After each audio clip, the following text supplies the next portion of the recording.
नमः संस्कृताय। आज आप सभी का स्वागत है हमारे YouTube चैनल पर।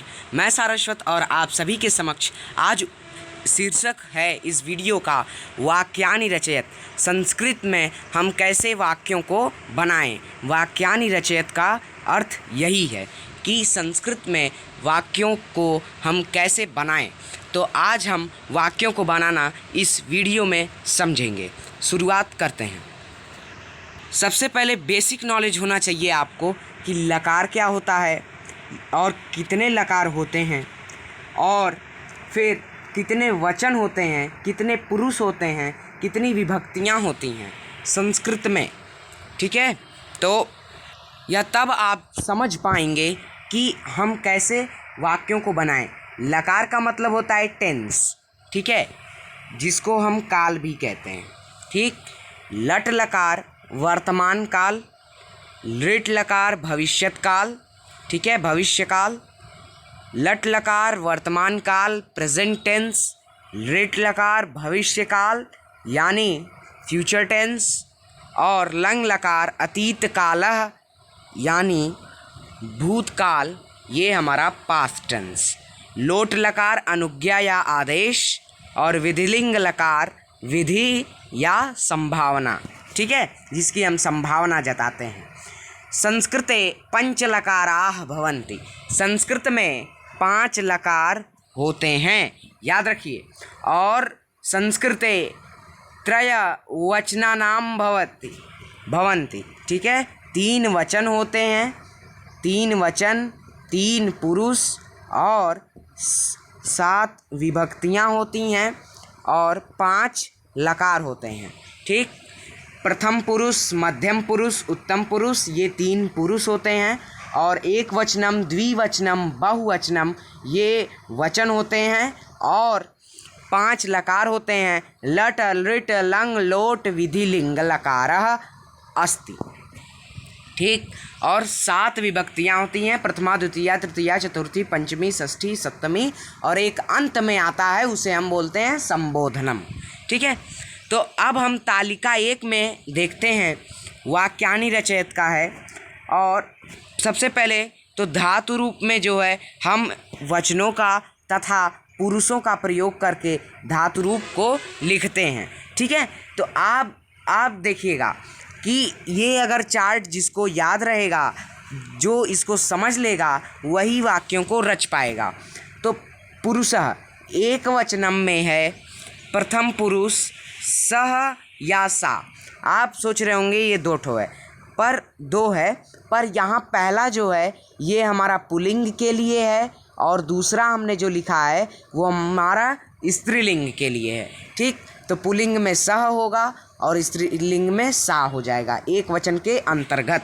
फिर द्विवचन में तऊ हो जाएगा पुल्लिंग में, और ते हो जाएगा स्त्रीलिंग में द्विवचन के अंतर्गत। बहुवचन के अंतर्गत ते जो है पुल्लिंग के अंतर्गत, और ताह जो है स्त्रीलिंग के अंतर्गत। इससे हमें समझ में आया सह तऊ ते पुल्लिंगम, सा ते ताह स्त्रीलिंगम।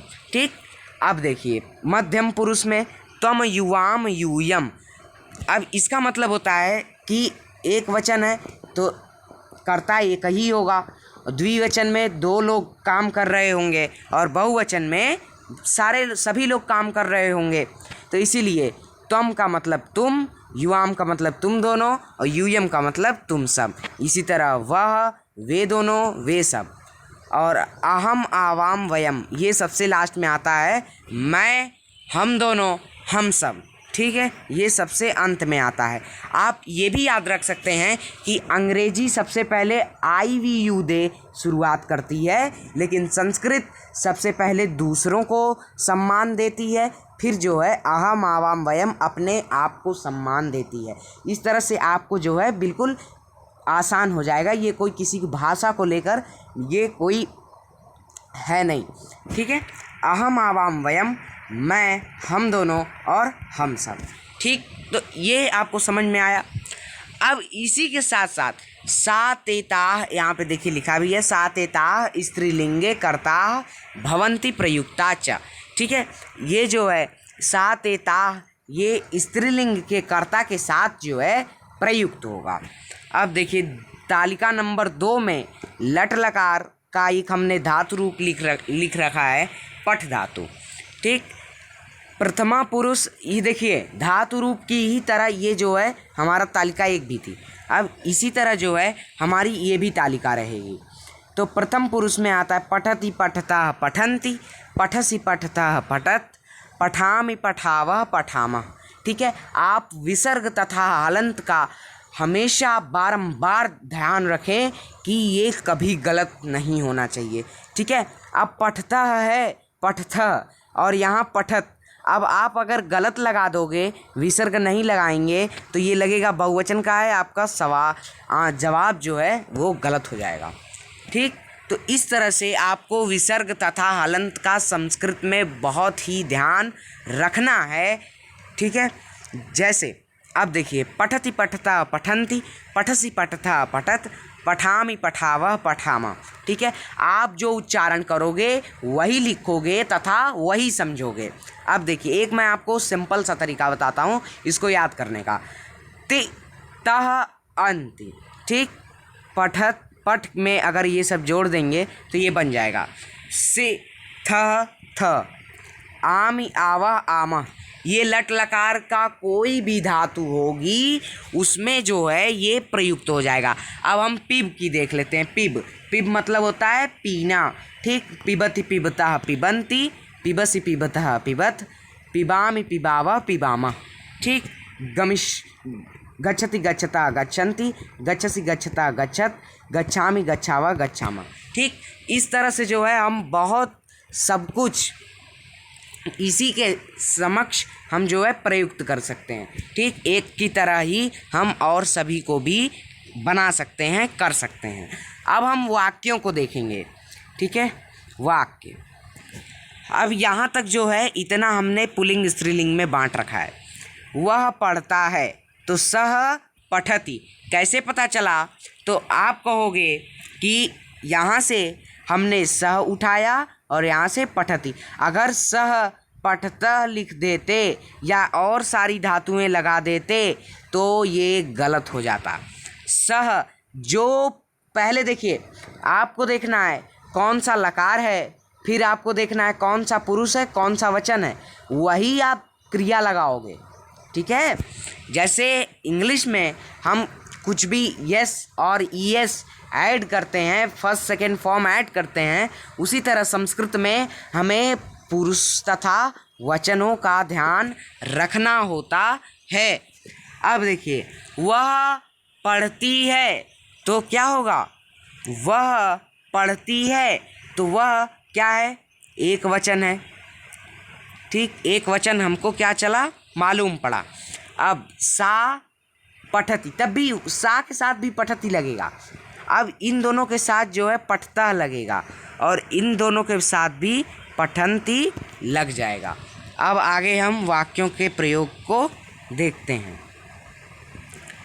वे सब पढ़ते हैं तो ते पठन्ति हो जाएगा पुल्लिंग के अंतर्गत। सह तौ ते, प्रथम पुरुष, एक वचनम, द्विवचनम, बहुवचनम। ठीक है, बहुवचनम के अंतर्गत ते आएगा और पठति पठता पठन्ति। ठीक है, पठन्ति के अंतर्गत हमारा बहुवचन मिल रहा है, इसलिए जो है ये ते पठन्ति हो जाएगा। स्त्रीलिंग में देखेंगे तो ताह पठन्ति हो जाएगा। ठीक, अब तीसरा वाक्य प्रयोग है तुम पढ़ती हो तो क्या होगा? त्वम पठसि। ठीक है, तुम पढ़ती हो। आप अब इसमें जो है कोई स्त्रीलिंग या पुल्लिंग त्वम के लिए नहीं, जैसे हम सह का सा कर देते थे तो त्वम का हम त्वाम नहीं करेंगे। ठीक है ना, यही रहेगा। लेकिन ये थोड़ा हिंदी वाले जो वाक्य होंगे इनमें स्त्रीलिंग परिवर्तन हो जाएगा। ठीक है, लिंग परिवर्तन हो जाएगा। अब तुम पठसी है, तुम दोनों पढ़ते हो। युवाम पठतः कैसे आया? युवाम, तुम दोनों पढ़ते हो, तुम दोनों की अंग्रेजी द्विवचनम के अंतर्गत युवाम आता है और पठतः द्विवचनम के अंतर्गत है, तो ये हमारा सही हो जाएगा। ठीक, बिल्कुल ही सरल संस्कृत है। ठीक है, एकदम थोड़ा सा आप अगर दिमाग लगाते हैं तो आपको समझने में देरी नहीं लगेगी। मैं पढ़ता हूँ, अहम पठामि। अब देखिए इसका हम जो है देखते हैं। अहम, अहम का मतलब होता है मैं और पठामी। ठीक, आप यहाँ देख सकते हो उत्तम पुरुष का एक वचन है और यहाँ पे भी उत्तम पुरुष का एक वचन है, तो ये जो है सही हो जाएगा। अब लास्ट है कि हम दोनों पढ़ते हैं आवाम पठामी। आवाम पठामी क्या होगा? अब आपको यहाँ देखना पड़ेगा, आवाम पठामी, ये यहीं पे क्या हो गया? क्रॉस, गलत हो गया, क्योंकि आप लगा रहे हो उत्तम पुरुष का द्विवचन, लेकिन यहाँ लगा रहे हो उत्तम पुरुष की एक वचन क्रिया, कैसे वर्क करेगी? नहीं करेगी। इसलिए उत्तम पुरुष का एक वचन के द्विवचन के साथ हम उत्तम पुरुष का द्विवचन पठावह ही प्रयोग करेंगे। ठीक, आवाम पठावह, हम सब पढ़ते हैं, वयम पठामह। ठीक है, वयम, यहाँ से वयम आप लो, यहाँ से पठामह लो। हम सब पढ़ते हैं, हम सब की अंग्रेजी बहुवचन के अंतर्गत आएगी। ठीक है, बहुवचन के अंतर्गत आएगी संस्कृत। ठीक है, तो वयम आ गया। अब इसी का धातु रूप लें तो पठामह हो जाएगा।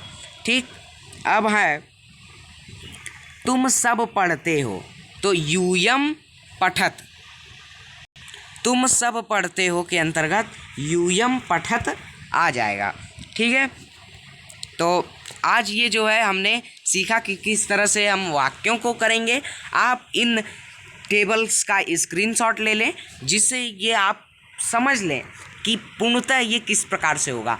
आप लाइन वाइज जैसे मैथ में मैथ्स का इक्वेशन सॉल्व करते हैं, बिल्कुल उसी तरह संस्कृत में ऐड करते जाओगे आप, और आपको फाइनली बेटर वाक्य मिलते जाएंगे।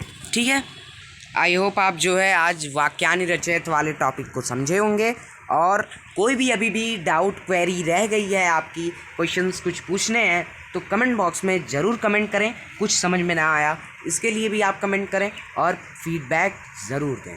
धन्यवाद। नमः संस्कृताय।